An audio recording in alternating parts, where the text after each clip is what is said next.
Alrighty, what is up, APS fans? December 1st is here, we're counting down. We got 3 full weeks left of work, and man, we got some stuff to do. So, quick recap. We poured concrete last week at Box Hill. Logan and I went and fitted off the pool equipment on Saturday. So the pool's now running. We've got Sparkies heading there this week, get all that up and going. We're still going to do the block wall, that little hob that I was talking about, to retain the upper level. We're going to put gravel in, aggro in, tidy the side up, get out of there, and lay a coping tile all the way around the site. And that job is finished. We're done out of there for the year, and we may end up going back there next year just in case the client wants to do some stuff there later on. We'll see how it goes. This week's major priority, so today and tomorrow we're heading out to Colebee to form up the drop edge beam for the concrete pour on Wednesday. Get that up and going. We've got fence going in at Thornley. The tile is tiled there last week, so that job is now getting ready to be wrapped up and finished. We've got the job at Vineyard with the Blade waterfall. The tilers are going there this week to do the tiling around the pool. The block wall was built. Dad and Ben did that about a week ago. So we've got some nice Wollongby stone going there as well on the cladding from Marble Plus. That stuff looks so nice. It's going to look so good when it's done. With the 30mm limestone tile as well going around the pool. So we'll get that one finished. And then we're starting the last dig for the year today. So it's a 10-metre fast lane. That's in Kellyville. So that job, we've just got to get that job installed, and then pour a beam around it. And then the client's happy, he understands it's getting so close to Christmas. We'll head back there next year. That'll be our first job, really, like heading into next year, that we'll have to go back and do some like the landscape on. So we got that one. The other job we're in Kellyville, it's actually just around the corner. The one that we did the turf at and the steppers and those deck jets. That job's finished, done, handed over. Client's over the moon. Gave us an awesome review. He's pretty happy, so we're going to try and get out there sometime next year, do a photo shoot. It's just getting too close to Chrissy now. We'll have to do all the photo shoots for the rest of the year, probably next year. It's just too busy, too chaotic. So yeah, like I said, December 1st, so we're back in the summer. We're not back in the summer, it's pretty much been summer for the past month. But yeah, we've got temperatures going back up again down here in Sydney. So we'll try and start early when we can. Get in and get the job smashed out. The boys are doing really good. So we're getting them all ticked off really well. We're on schedule.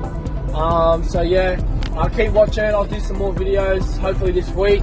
Get something put together maybe on the weekend. Get something out to you guys again. I know you guys like watching the construction stuff. I know sometimes the technical talk's a bit boring, but oh well. But yeah, all good. Stay watching. Stay safe and stay out of the heat. Hey guys, welcome back. So sorry about the video quality on the first video. I was in the truck, but I thought I'd just add it because this is a bit interesting. Talking about the week. Anyway, here we are back at Box Hill Project with the underground blanket roller. The boys are putting the block wall up to retain the fence. So you can see here we've got some N12 bar, both vertically and horizontally, going to the block wall. Here the boys have done the core fill. So pretty much now we're ready to do waterproofing. So you'll see another video later on down during the week.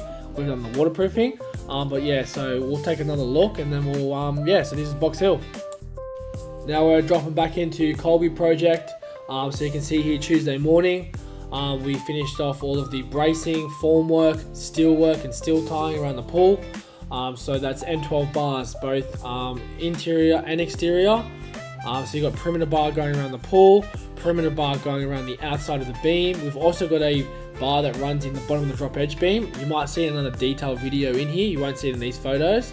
But obviously we've got SL72 mesh, 7mm ties going back to the pool every meter, with pier liners running every 1.5 centimeters to help support the fill that we've put in for the drop edge beam. So you can see here nice and straight formwork. Same with the N12 bar. We use the plastic vapor barrier for 2 reasons. One is to stop effervescence coming through for tiling, and the second one is to also stop the possibility of the concrete drying out too fast while we're pouring, especially on these hot days. Alrighty guys, just gonna do a quick little walk through Colebee. We just finished up the formwork and steel work today for tomorrow morning pour 7 AM. So I'll just show you what we've done here and I'll take some videos. Give me a Alrighty, so through here we've got a drop edge beam tying back up to the house al fresco up there. So we put lost formwork in just because it was so far out of ground, just so we could get a bit more fill in. We've got piers in here along to support it up. So you can see just in there, lost formwork. We got our mesh going down, our bottom trimmer bar, mesh in the drop edge. This is just a pull earth for the fence later. Same through here. So lost formwork all the way through internal. Mesh again, and N12 bar down the bottom, just there. N12 bar at the top. We got our little 7mm ties, all gal sprayed through here. Here's our bracing, just around the corner. Just here, that's our ag line running around the pool, all the way around. It also picks up the top strip drains that are going to run along the alfresco. So once we're done the pour, we're going to actually run that down. There's a massive stormwater pipe through there we're going to tap into later. We'll get out the back. Filtration pad, heater, there's our water valve, extended water valve. That way we don't have to valve it because the pool's so high. We tied the drop edge beam into the existing staircase in here. We're going to clad this as well in 15mm limestone. And then we've got 30mm limestone paver going all the way up the top. There's our secondary puller through there. Strip drain provisions all the way through there. Trench mesh in that. Same again. N12 bars top and bottom. So yeah, we'll get the pour done 7 AM tomorrow morning before the rain.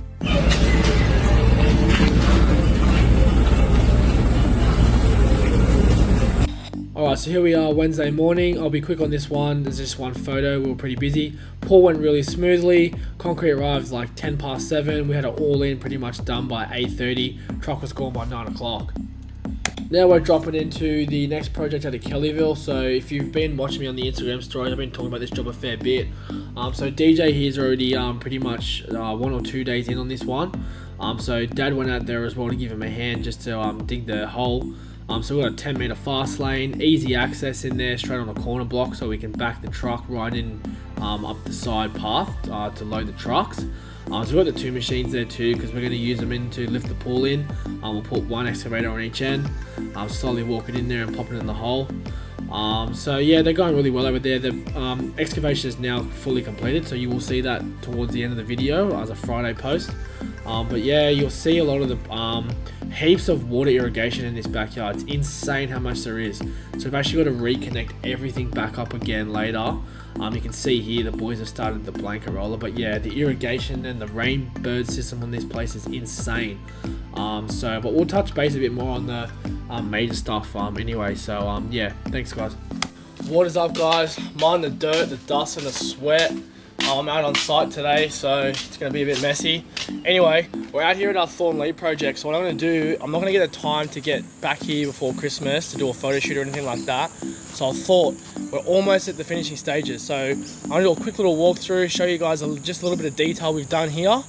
And then hopefully next year we'll do another one. And yeah, we'll showcase this project again for you. So stick around, take a look, let's go have a little walk around. Alrighty, so what you can see just now, the pool's been finished. Tiling is all complete all here, so we've got porcelain drop edge tile. We've got our pool all up and running now. Water is absolutely crystal clear. It's looking fantastic at the moment. So we've got the system all running now, looking really good. Alrighty, so you can see behind me the client's gone and redone their boundary fence. So it's all compliant, raised it all up. So the tiles fall away from the pool across here down to the pebbles, and then there's an ag line that runs all the way down here. You might remember the video I made, we had some drainage line running all the way across the pool there, and then just under there, right over there, there's a massive absorption pit we put in. So you can just see over here the little pit that we put in over there, or the plumbers did. So that's where all the water runoff goes to. Just adding a couple of little things here while we just look at some photos. So yeah, just like I said, normal standard 70mm drop edge porcelain tiles. These are a pretty new product from what I've heard. I haven't seen these ones before. There's some really cool stuff coming out from Marble Plus coming next year. They've taken a lot of stencils from the natural limestone and they're trying to replicate them to put them in the porcelain. That's the way the trend's sort of going at the moment. Everybody loves the veins and the valleys that you can get now in the porcelain tile to sort of mimic the limestone. So yeah, this one looks pretty sick.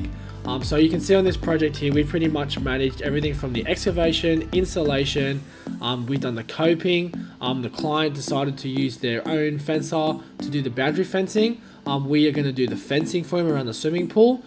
We did the leveling of the yard for him, and he got his own turf done. So like every job's different. That's why we got to price every job differently and manage it for each client differently. People want to do some things themselves and tackle it themselves, and by all means go for it. As long as we just get to do the most essential parts for our job, then yeah, we're all fine with that. So you'll see here, this water is looking absolutely crystal clear though. It's only been running for about 2 weeks and you can see it just here. You can see everything, like it looks so good. We're so happy with this one. And here we are, dropping you back to Colebee again. So you can see here the boys have done the full filtration fit off. The heater is in the right place now. We had a late order on the box, the acoustic box for the job, which didn't mind too bad, it was okay. But yeah, so we didn't actually get the box set up or anything mounted up. We just got the main essential parts of the filtration set up. You can see here we've got a 200 series cartridge, a multi-cyclone on the infloor, like just standard. We've got a nice 17 kilowatt heater here. So the client's going to have be able to extend their season for swimming. So pretty much 90% of the pools we're selling these days will have a heater. Like you want to get your value for your money when you're getting a swimming pool. So just to add a little bit more to that season towards the end, I think it's a really good idea. Now we're going to have a really good look at the finished product after the formwork's all been stripped off. I was pretty happy with it. I think we probably could have used with a little bit more bracing. We had a little bit of a belly in the wall just because of how high the drop edge was. It was actually 750 top to bottom, so it was a pretty decent size drop edge. So yeah, we're pretty happy with it. It's definitely going to be fine. This face you can see on the left hand side is all going to get tiled with a 15mm limestone, and then what we're going to do is the client's going to put a little bit of a garden on the back wall, and then we're just going to plant it up a little bit just to try and blend it out a little bit and make it look better. So here it is here again, like the boys have had the equipment running for literally a matter of 2 hours. You can see how clear the water's already going. So we'll head back there probably on Tuesday, coming up the next week, once the filter box has been delivered, and we're going to get all of the rest of the equipment in the filter box set up and get the client running properly. So we'll head back there soon to get that sorted. Next pool dig should be spot on, because boss man's here digging it. New 10-meter fast lane, Kellyville, last job of the year, last one. I'm just going to take some time to actually express a little bit of I think how well the team did with getting the approval for this pool. So a lot of people would know just looking at this, but actually only 600mm beside the swimming pool, there's actually a sewer main that's down about 2.5 meters. So Dad had a really, not a difficult time, but a lot of going back and forth with getting it certified to run it through as a CDC to get this pool in. But no, we actually, him and I went back there about 2 or 3 times to actually try and reset the pool out back off the boundary offsets once we sort of had the peg out plan from the sewer and we sort of got the guidelines for it. But yeah, the client was really happy with how quick and fast we sort of did the process for him. Using Can I Build is quite a simple process we use in-house. Being able to plot pools in backyards with all offsets and stuff. So yeah, but anyway, this 10-meter fast lane, you can see all the irrigation here again. We've got to hook all that back up and get that sorted. You can see in the dig there, all the inflow heads have been dug out. But yeah, we've got a fair bit to go on this project. Like I've touched in the story before on Instagram, we're going to do it as a 2-stage project just because there's a fair bit involved in it. We're building a cabana off the back of the pool later on, which we'll do coming up next year. But this will look absolutely stunning once it's finished. We've got to run gas pipes from the meter for a gas heater. We've got to run hot and cold water for the cabana, electrical to the cabana, gas to the cabana. So there's a fair bit going on this job, and we're tackling it pretty good. We've also got a underground blanket roller going in this one as well.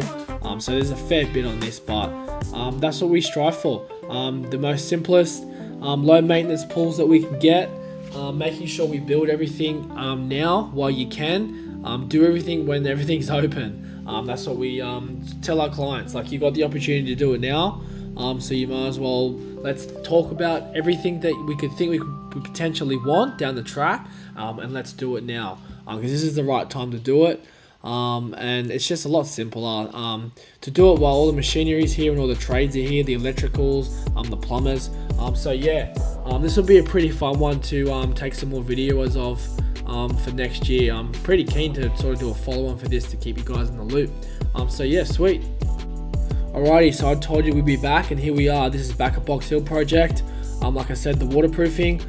So one thing I made sure is when I was setting out the formwork for the concrete pour, I make sure that I've got enough lip on the back of the wall that the block has got something to sit on. You also want to do this to make sure that you get a nice thick layer of waterproof on that bottom part where the block and the concrete meet. So making sure that we're sealing everything to prevent water damage later on. Couple of things that we do also to make sure that we've got the most optimal the building strategy we can. So we've got a layer of GF fabric here, we've got 100mm ag line, we've also got core flute attached to the back of the wall where the waterproof is. Couple benefits and really actually important things to use core flute for. Number one, core flute actually attracts the water to head straight to the bottom of the wall to find the ag line where the ag line is. The second thing is it actually also protects that layer of waterproof when you're backfilling the wall with aggregate. So you don't want the aggregate to be touching the wall where the waterproof agent is. So that's another reason why we use the core flute to help control that. So you can see here we've got the GF fabric now wrapped back over, the ag line's all covered, there's a full layer of 300mm of gravel in here. And then later on when the client decides to put soil in there, we've still got that layer of core flute going all the way to the top of the wall to help protect our layer of waterproof. Just smart building tips and smart building strategies to make sure that we're going to try and have the most long-lasting product that there is. Alright, here we are. I've been clickbaiting you with the title of this video, and I've also been dropping a couple little hints during the week on my story if you've been watching it, but here it is. So I'm going to give you guys a quick little sneak peek into the showcase project at Kurmond. So what we've got here, we've got a 10.6 cross trainer. It's just got full in-floor cleaning. We've got glass fence along the front wall, and then we've got a nice beautiful white aluminium powder coated fence wrapping around the three sides. So this project is a whopping massive 1.1 meter high drop edge beam wrapping along the back and the side of the pool. You can see the finish here though. We've got a beautiful, this is actually a marble finish, so this isn't like a limestone or a travertine. It's actually a marble tile. So this one came out pretty good. This is gonna have a really nice video coming out. So I know I clickbaited you, but here it is. So keep watching, and I'll probably drop the video maybe Monday or Tuesday morning. But anyway guys, thanks heaps for watching. I'm still learning. I'm still just, having a bit of fun with this stuff. Yeah, just keep following on, and I really appreciate you guys watching. But yeah, thanks guys. Hope I see you guys soon.